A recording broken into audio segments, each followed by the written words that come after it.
Welcome back to our Trust Talk series. We are honoured to be recording here in the Yard, Coventry, and we're here to talk about why visibility and inclusion matters in our communities for Pride Month. My name is Gemma Hathaway. And I'm Rob Darling, and in this episode we're delighted to be joined by Nick Cherryman, Chair of Coventry Pride.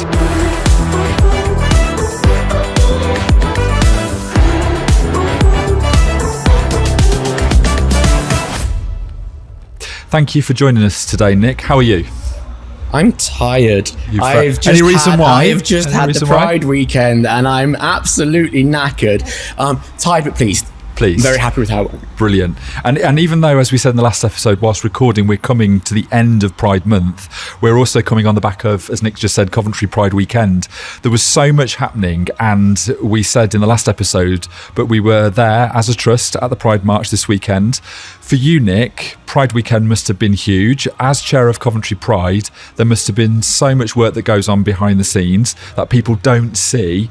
How was the weekend for you? And talk us through all that preparation. Oh, wow. Like, how long is a piece of string? It's about 3 minutes. Wonderful. Perfect. I got that one. So just to kind of lay out where we are and how we came into this, we had an entirely new trustee board. Okay. We had essentially a whole team. We've got 12 trustees. Was it 13? I've lost count. I think it's quite a few. It's 12 plus me, so okay, 13. There we go. I'm the primary school teacher, so I know that makes 13. Wonderful. Oh, good. I'm good. I'm so glad. I did a PhD in gender, not maths. So you were here to pick up the I'm working on that one. And it was. It's like when they say, like, it takes a village to raise a child. It felt like it takes a village to raise a Pride festival, honestly. There were so many. We had volunteers. All the way things like organising the parade, to the traders, to the bookings of people, to figuring out funding, to figuring out even just the little things, like tiny little things like the schedules of like going in and out of the car park. And I'm like, oh, that's easy. It's really, really easy. And then it adds up and you're like, I'm drowning in things to do. The thing that really you said you were in the march, like I don't know if you saw, as we were walking down, we got down the fountain and I kind of looked back and I saw, I'm gonna get emotional again, I saw the whole length of the parade and I just started crying. I was like, oh my God, we've done it. We've like, that was the moment, I think, for me, where all of the work kind of in a very visible, tangible way kind of just hit like a truck. And we'd obviously had the really amazing Saturday the day before. The parade was on the Sunday for many complicated reasons, but it was on the Sunday. And for whatever reason, it was like that awful fear you have, right? Where they always say, like, that fear of like when you turn up to work and you don't have any clothes on. You know what I mean? I was First day at work nerves. Oh, well, I was going to turn up. I thought I'm going to turn up and there's going to be nobody there. Yeah. We're going to have 10 people and it's going to be a really sad little group of people just being like, woo, and like for all the good will and intent in the world, 10 people, is that really a parade? Yeah. We got there was about 400 people. Yeah. And it was brilliant. It was also the moment when we realized that everything we've been doing, there are people who it benefits and there are people who it's there for. And it was actually that moment when we went, oh wow, okay, it matters. This is the bit that makes it all worthwhile, right? Exactly. It matters. And we were getting people stopping us and saying, like, this is the first Pride they've gone to for X amount of years, for whatever, and they've said they've never felt so welcomed and loved, and it was incredible. It was a great atmosphere, and as you said, that sense of collective efficacy, that sense of togetherness, the allyship, the fact that everyone came with such a positive and open and welcoming, I guess, atmosphere in their own approach as to what they were bringing to it. And there was no trouble, which I know is awful to think, like we have to think in those terms, but like, and I don't even know if you'll keep this bit in or not, but like on the run up to it, like we were getting threats online. Like we had to, like, to the level where we had to go to the police, right, and people were arrested. We were getting really serious, nasty threats to like life in there. So again, there's always that moment where we're like, oh wow, like this is awful. People's safety, and you have to think about and that. Like even if we go, oh, we know this is just talk, we obviously have to take it completely seriously because we do. Of course we do. We have a responsibility to make sure everyone's safe, and so we're doing like all of this, and then you go, okay, we've got all of this. Are we going to get any trouble? And it wasn't. And it was just and that nothing but love and kindness and celebration, and it was incredible. I know, and that was, I think, from every part of the route, whether you were at the Godiva, whether you were outside the cathedral, the cathedral. I know, but what I was, they loved it. But I think that was so important, because actually there was such an openness to the march, where you had all of these key stakeholders, whether it's the community, whether it's the canons there supporting the event, or whether it was the police in University Square having photos with everybody. There was that real sense of togetherness, of support, of humanity, of that whole idea of, we want to celebrate you, this is a safe space, going beyond that. And I guess that really leans into my next question about as chair, your vision, your ethos. What do you want out of Coventry Pride? Where's your vision? If somebody didn't know anything about Pride, they've never heard about Pride, or maybe what does Coventry Pride give that other prides don't, in terms of no competition or anything? Don't know. But maybe what sets us apart over in Coventry in terms of what we're doing here. Oh, so now you've set me up there to fall into a trap, haven't you? Like, no competition, but why are we better? Why are we better? Why is it so good here? We've taken very much this year the kind of approach that we've taken, and this is very much I want to say led by my philosophy, but I think it has helped guide it, which is, I'm often asked, like, and you see it online, like, why Pride? Why do we need Pride? Why do we need Pride? What are you proud of? What's going on? Like, you get it, like, okay, cool, we get it. What were you proud of? What? So for me, I think a lot of the trustees, Pride is the counter response to, it is the antidote, for a better word, to shame. The opposite of shame is pride. Okay. So for Pride, be it the event, be it the march, be it all year round, be it as a community, Pride is there to show and tell people that you don't need to, and you shouldn't be made to feel shame for whatever reason, whoever you are, for whatever reason, and then to feel shame for who you love. No, absolutely not.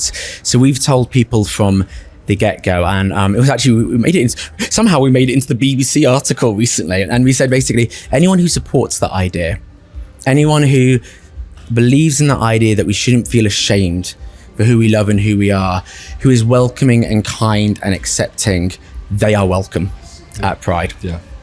That collective community coming together to show pride in themselves and the wider community. Pride has changed a lot over the years. For some people, it's about celebration. For some, it's about been described as a form of protest. For some people, it's about community, and lots of people, it's all of those things or none. Why do you think Pride Month is still so important in 2026? Probably building on your previous answer, really.